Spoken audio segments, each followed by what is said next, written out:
Graças e paz, meus amados.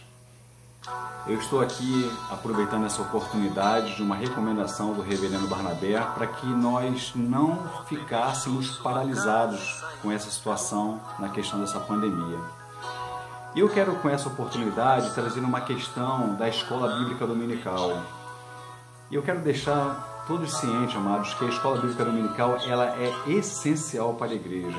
Eu costumo dizer, e eu sei que é isso, a Escola Bíblica Dominical é um verdadeiro seminário e de uma grande oportunidade que todos têm de ali estarem reunidos para aprender e para crescer junto. A questão é o seguinte, a nossa lição, como estamos no livro Uma Vida com Propósito, a questão foi a lição que falou o seguinte, que nós somos planejados para Deus. Ou seja, todos nós estamos aqui com o único intuito que seja louvar e engrandecer a Deus. Mas o que acontece? A Escola Bíblica Dominical, por mais que nós sempre venhamos voltarmos para a questão que está sendo dada, ela também tem outras oportunidades. Nós vamos conversando ali, expondo a lição e muitas vezes acontecem outras oportunidades. E no domingo retrasado não foi diferente. Ou seja, todos os irmãos ali estão no mesmo nível, independente de título. Amados, é uma classe totalmente abençoada. E um desses irmãos, homem também de Deus, abençoado, ele entrou numa questão que eu vou ilustrar para vocês porque ele entrou nessa questão. Eu vou deixar aqui para vocês uma ciência do seguinte. Eu passei por um carro e esse carro estava aberto, com seus vidros abertos, e a chave na ignição.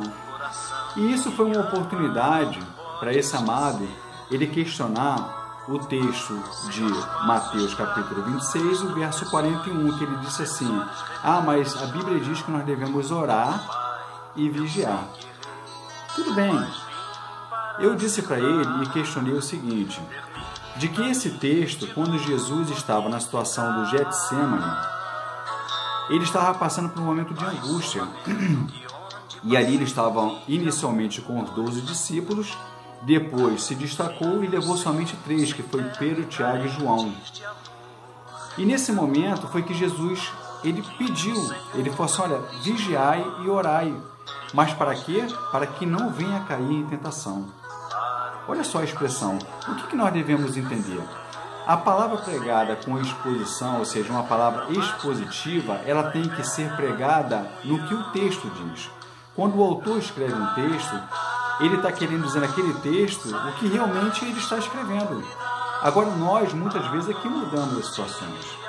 Então, naquela situação ali, Jesus não queria falar nada diferente do que vigiai e orai para que não venha cair em tentação. Porque ele disse que o espírito estava pronto, mas que a carne é fraca. Por que Jesus estava falando exatamente essas palavras naquele momento? Porque os discípulos estavam cansados. Se nós, amados, fôssemos contemporâneos, ou seja, um dos discípulos naquele momento ali, não seria diferente conosco. Nós estaríamos cansados. Ou seja, nós entendemos isso porque muitas vezes nós estamos em várias atividades e quando nós paramos, o nosso corpo ele pede essa necessidade. Ou seja, muitas vezes nós estamos dormindo até mesmo em pé, sentados, ou encostamos em algumas situações para podermos dormir.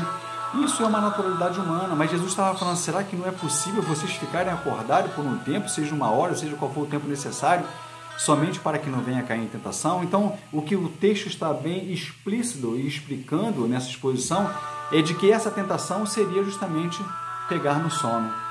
Mas enfim, quando eu falo de uma situação expositiva, o texto está explicando justamente o que ele está falando. Quando eu falo de uma forma alegórica, porque já foi levado para uma alegoria, eu estava pegando o texto e fazendo uma alegoria, ou seja, falando que as minhas proteções eu tenho que estar orando e vigiando, ou seja, vigiando e orando. O que isso quer dizer? Claro, evidentemente, meus amados, que nós estamos aqui vivendo dentro e debaixo de uma vigilância e de oração constante. Mas o que eu estou querendo dizer, se você estiver me entendendo, é que o texto não queria dizer isso nesse exato momento. O que está acontecendo é que as igrejas estão perdendo sua essência.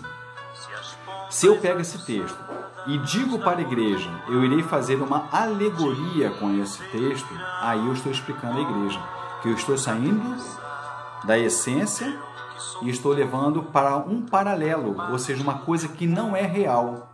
Aí sim eu posso ficar totalmente à vontade e dizer para toda a igreja e para quem possa ouvir de que eu preciso estar em oração e em vigilância o tempo todo.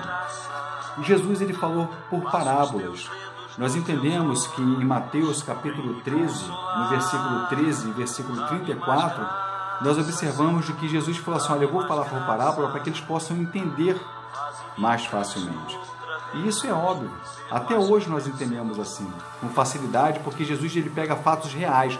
Parábolas são fatos reais. E ele pegava fatos reais e trazia para uma realidade. Então, por isso que a parábola ela começa e ela vai para o infinito. Ela nos dá várias oportunidades. Já a alegoria não. A alegoria nós pegamos ela e transferimos ela para um fato não real. Então, eu tenho que explicar isso para que as pessoas possam entender. Eu estou tirando a essência daquilo que o escritor falou para levar para um paralelo. Eu louvo a Deus por essa classe e quero deixar a oportunidade. Eu estou aqui expondo toda essa situação, não como crítica, mas como crescimento.